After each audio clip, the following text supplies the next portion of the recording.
Buenas, soy la doctora Yanina Duarte, profesional de la medicina desde hace 25 años, en la especialidad de pediatría desde hace 18 años y formo parte de la familia de la fe desde hace un poco más de 3 años. El tema que a continuación vamos a hablar es conclusiones médicas sobre la muerte de Jesús. Y estas fueron obtenidas luego de numerosos estudios sobre los sucesos protagonizados por Jesús desde la pasión hasta su crucifixión y muerte, basados en estudios profundos, investigaciones médicas que incluyen anatomía, patología forense y radiología, entre otros, para que finalmente la existencia real de estos hechos sea admitida gracias a las fuentes arqueológicas y médicas de las que vamos a hablar a continuación. En las fuentes arqueológicas se evidencian vestigios que salen a la luz, que nos permiten conocer los aspectos socioculturales de la época de Jesús. Es así como en Jerusalén sale a la luz un enlosado constituido por numerosas piedras gigantes que correspondería a lo que era la fortaleza de Antonia, el lugar donde se encontraba el pretorio. Este fue el sitio donde fue enjuiciado, condenado y flagelado el Señor Jesucristo. De modo que este lugar, el pretorio, fue el lugar de donde partió Jesús hacia donde iba a ser crucificado.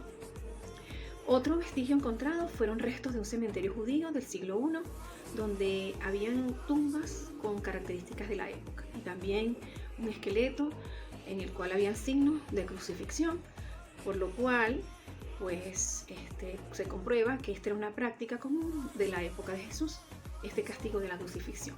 Es importante que recordemos que en la tumba de Jesús nunca se encontraron restos, porque Jesús resucitó, Él está vivo y su tumba está vacía. Otro aspecto importantísimo en las fuentes arqueológicas es el sudario. Una pieza que merece especial atención es la sábana con la que fue cubierto el cuerpo de Jesús, y es una fuente médica de la cual hablaremos a profundidad en breve.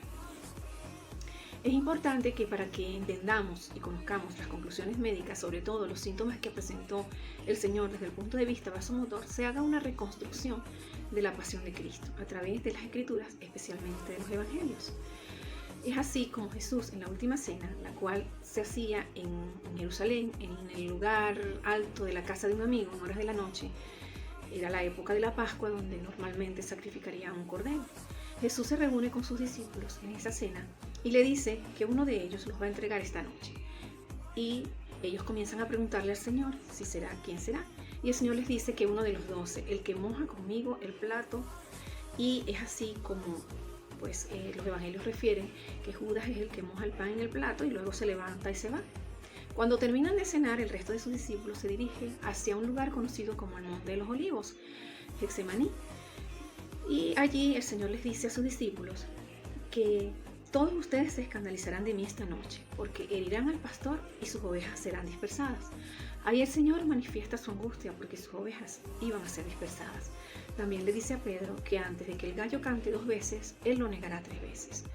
Pues aquí vemos cómo el Señor se manifiesta en sus dos naturalezas, ya que Jesús, Él es totalmente hombre y totalmente Dios. En Él reposan las dos naturalezas. La palabra de Dios dice que Jesús habita corporalmente en la plenitud de la deidad. Entonces, manifiesta su divinidad cuando profetiza los hechos que a continuación van a suceder. Y asimismo, manifiesta sus sentimientos y sus emociones cuando le dice a sus discípulos, específicamente a Pedro, a Juan y a Jacob, le dice: mi alma está triste hasta la muerte, velad conmigo mientras yo voy allá y oro. El Evangelio de Lucas dice que el Señor, con rostro en tierra, le ora al Padre en 3 oportunidades esta misma oración: Padre, Abba, si es posible, pasa de mí esta copa, pero no se haga mi voluntad sino la tuya. Lucas refiere que mientras más angustiado estaba Jesús, más intensamente oraba, y que su sudor se hizo como grandes gotas de sangre que caían a la tierra. Así es, el Señor presentó este fenómeno llamado hematidrosis, que está descrito en la ciencia como un fenómeno muy poco frecuente, muy raro, y que solo responde ante un estímulo intenso de estrés o una agonía extrema, y que se debe a que ocurre una vasoconstricción. La piel es un tejido muy extenso en el cual hay millones y millones de glándulas sudoríparas, y estas tienen también numerosos vasos sanguíneos. Cuando ocurre este intenso estímulo de estrés, se dispara en el organismo el sistema nervioso autónomo o neurovegetativo con las manifestaciones vasomotoras, consecuencias de la estimulación de la adrenalina que todos conocemos. Se dispara en lo que conocemos como el sistema de alarma y estos vasos se contraen respondiendo ante este estímulo de presión, se llenan muchísimo de sangre y luego se dilatan y esta sangre pasa al conducto de las glándulas mezclándose con el producto de ellas que es el sudor.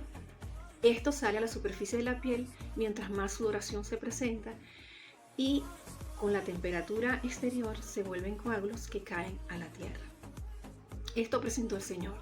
Era tal el sufrimiento moral de Jesús que presentó esta manifestación. Aquí es donde nosotros evidenciamos en su máxima expresión la naturaleza humana de Jesucristo, donde vemos que el Señor manifiesta este fenómeno tan poco frecuente y tan raro descrito en la ciencia médica. Aquí podemos ver cuál era el sufrimiento de Jesús, pero cómo era que el Señor estaba en agonía si ni siquiera estaba enfermo ni tampoco había recibido ningún tipo de maltrato físico, nos podríamos preguntar. Bueno, la agonía de la que el Señor hablaba cuando Él dijo, mi alma está triste hasta la muerte, era la que precedía a su muerte espiritual. Pues Jesús sabía que cuando Él estuviera en la cruz, Él iba a estar separado de su Padre, con el que tuvo una comunión eterna. Por primera vez estaría separado, porque el pecado es lo único que nos separa de Dios. Y a eso iba Dios, Jesús, a la cruz, a morir por ti y por mí, a cargar con los pecados del mundo entero, para que tú y yo, si lo recibíamos en nuestros corazones, pudiéramos gozar de la vida eterna. Así es, amados. Jesús tenía que beber la copa de la ira que le correspondía al mundo entero, el castigo del pecado, el castigo que tiene Dios reservado para los pecadores. Eso lo vivió Jesús en la cruz, porque Él no quiere que nadie se pierda, porque Jesús obedeció a su Padre por amor a Él y por amor al mundo entero. Como su palabra lo dice, tanto amó Dios al mundo que dio a su Hijo, para que todo aquel que en Él creyera no se perdiera y tuviese la vida eterna. Pero ¿cómo es eso de la vida eterna? Pues yo le digo, cuando yo era joven yo me preguntaba, ¿qué es eso de la vida eterna? Si igualito la gente se muere. Pero gracias a la luz del Señor entendí, pude comprender de qué se trataba. Y es de eso, de que si tú y yo recibimos a Jesús en nuestros corazones como nuestro Señor y nuestro Salvador, gozamos de la promesa de la vida eterna. Porque cuando Cristo venga en su segunda venida, van a resucitar todos, los que hayan muerto en Cristo y los que no lo hayan recibido, los que gocen de la promesa y los que no gocen de la promesa. Todos van a resucitar, todos vamos a resucitar, pero unos para condenación eterna, para el castigo perpetuo, para esa copa de la ira perpetua, y otros para la vida eterna bajo el reino de Dios, bajo esa gloria divina que el Señor nos promete. Entonces sí existe la vida eterna, solo que hay que elegir dónde la vamos a pasar. Creo que es una verdad que no puede ser maquillada. La palabra de Dios es muy clara y dice que el que recibe al Hijo y lo obedece tiene la vida eterna, y el que no tiene el castigo perpetuo. Es una verdad que todos tenemos que saber y que yo anhelo que cada uno de los que está recibiendo el mensaje de estos temas se despierte en ellos el anhelo de conocer esta verdad y de buscar las fuentes que ya sabemos que existen.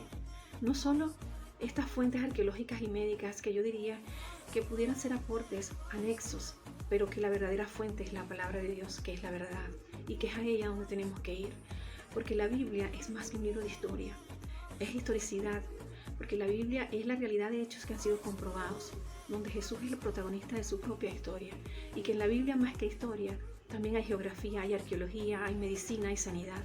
Ese es el libro que nosotros tenemos que leer y es el libro que nosotros tenemos que buscar. Esa es la fuente, amados. Jesús, luego de orar, viene fortalecido y es allí donde llega Judas, que se lo entrega a los servidores de los fariseos y de los sacerdotes, y es aquí donde va a comenzar el proceso de los malos tratos y de la flagelación. El proceso de flagelación produce pérdidas de sangre masivas, ¿ok? Y es debido al desgarro de los músculos y de los vasos sanguíneos y de toda la piel y tejidos que fueron lesionados a través del instrumento flagrum romano. Los músculos grandes del tórax que pertenecen o que intervienen en la respiración son blanco de estas lesiones y sus vasos sanguíneos que están en las aponeurosis que cubren estos músculos son rotos, de tal manera que se instala la dificultad respiratoria por falta de la función normal de estos músculos. Asimismo, los músculos intercostales que también intervienen en la respiración son lesionados con sus vasos sanguíneos, los cuales abren brechas hacia la cavidad torácica. Se produce lesión de la membrana pleural, que es la membrana que recubre el pulmón, y ahí también hay hemorragias, instalándose lo que se denomina hemotora, que es sangre en la cavidad torácica. Esta condición de hemotora produce una gran dificultad respiratoria, lo cual agrava la insuficiencia respiratoria ya instalada por la falta de función de los músculos. El pulmón como tal también sufre contusión, lesión de sus vasos sanguíneos con rotura, alterándose el intercambio gaseoso que normalmente debe producirse en la respiración, sumándose ya a lo que hemos descrito para acentuar más el proceso de insuficiencia respiratoria. El corazón sufre también contusión debido al traumatismo del tórax, se lesiona miocardio y pericardio, que son membranas que cubren el corazón, y se alteran el ritmo cardíaco. Se instala lo que se conoce como trastornos del ritmo cardíaco. Esto lleva a mayor dificultad respiratoria. ¿Okay? Aquí es donde hablamos del sudario como fuente médica. El sudario o sábana santa, como también se le conoce, es la tela con la que fue cubierto el cuerpo de Jesús luego de su muerte y ha sido profundamente estudiada por médicos patólogos, forenses y en especial por el doctor Pierre Barber, un médico francés cirujano de guerra, quien será nuestra principal fuente de referencia. En el sudario se evidencia la imagen de un hombre desnudo que fue flagelado. Esta práctica de flagelación se hacía con un instrumento llamado flagellum romano, el cual consta de correas gruesas muy cortantes y en cuyos extremos se insertan o huesos de carnero o balas de plomo. En el caso del Señor Jesús fueron las balas de plomo las que se usaron, ya que así lo evidencia el sudario, puesto que se notan las imágenes esféricas que corresponderían a ese instrumento. La práctica consistía en aplicar de 39 a 40 latigazos. Sin embargo, en Jesús este número le fue aumentado aplicándole más de 100, ya que así se evidencian en esta sábana santa. Las imágenes que se evidencian en el sudario a nivel del cráneo, cuero cabelludo, son evidencias de sangrados tipo hemorragias debidas a las espinas que fueron incrustadas en el cuero cabelludo durante la escena del escarnio. Estas hilos de hemorragia se evidencian tanto en la frente como en la parte posterior del cráneo. Asimismo, se evidencia deformidad o desfigurado el rostro de Jesús, ya que él fue golpeado también en esta escena del escarnio brutalmente y con una caña, y el tabique de la nariz ha sido desviado por fractura del cartílago. Se evidencia edema o inflamación de lo que correspondería a la ceja, que es lo que se conoce médicamente como el arco superciliar. A nivel de los hombros se evidencian lesiones de flagelación. Asimismo, en los brazos y parte anterior y posterior del tórax se describen estas imágenes de flagelación. A nivel de las manos, en el sudario se evidencia que el clavo fue colocado en ambas muñecas en el espacio radiológico conocido como espacio de Destock. Es un espacio que está aquí entre los huesos del carpo y que está delimitado por 4 huesos del carpo. El clavo cuando entra allí no lesionaría ningún hueso porque va a estar justo en ese espacio limitado por esos huesos del carpo. Y se sostendría perfectamente el cuerpo de Cristo allí en la cruz. No pudo haber sido colocado en la palma como lo pintan los artistas, porque allí no hay plano de superficie y este se hubiese desgarrado. Y otro dato que habla a favor de que el clavo fue colocado en esta zona es que el dedo pulgar está flexionado hacia la palma, o sea, en mano en garra, se conoce médicamente como mano en garra, y esto ocurre por lesión del nervio mediano. En el sudario no se evidencian ambos pulgares. Por acá, al pasar el nervio mediano y ser lesionado con este clavo, cada vez que Jesús movía sus manos, sentía un dolor intenso comparado con las neuralgias tanto del ciático como del trigémino. Cada vez que movería las manos, el dolor era profundo, y esto pues sumado al dolor que ya traía pues por los azotes y la flagelación. A nivel de los miembros inferiores se evidencian también lesiones de flagelación y heridas contusas, sobre todo a nivel de las rodillas, producto de las caídas múltiples que tuvo Jesús cuando se dirigiría allí al lugar donde iba a ser crucificado. Ya Jesús había perdido mucha sangre por el proceso de la flagelación y venía físicamente muy debilitado. No podía cargar la cruz y se caía. Entonces Simón de Cirene le ayudó a cargar la cruz hasta el lugar conocido como Calavera o Gólgota, como se dice en hebreo, donde sería crucificado. A nivel de los pies, en el sudario se evidencia que el clavo fue colocado en el tercer espacio metatarsiano, en una zona conocida como línea de Lifrán, que es un espacio articular que divide el pie en dos, pues en parte anterior y parte posterior. Y fue el pie izquierdo sobre el derecho como lo clavaron, y no al contrario como lo han pintado los artistas, ya que se evidencian las imágenes de sangre que corrían hacia los dedos cuando Jesús estaba en la posición de la cruz, y una imagen de sangre depositada en el talón derecho que correspondería cuando ya Jesús estaba en la tumba. La asfixia progresiva está evidentemente instalada, la cual se agrava por la gran pérdida de sangre que ha tenido Jesús debido a esas hemorragias. Y esto se conoce con el nombre de hipovolemia, disminución del volumen sanguíneo. Esto lleva a mayor hipoxia, que es falta de oxígeno a nivel de los tejidos, y esto por supuesto agrava la asfixia.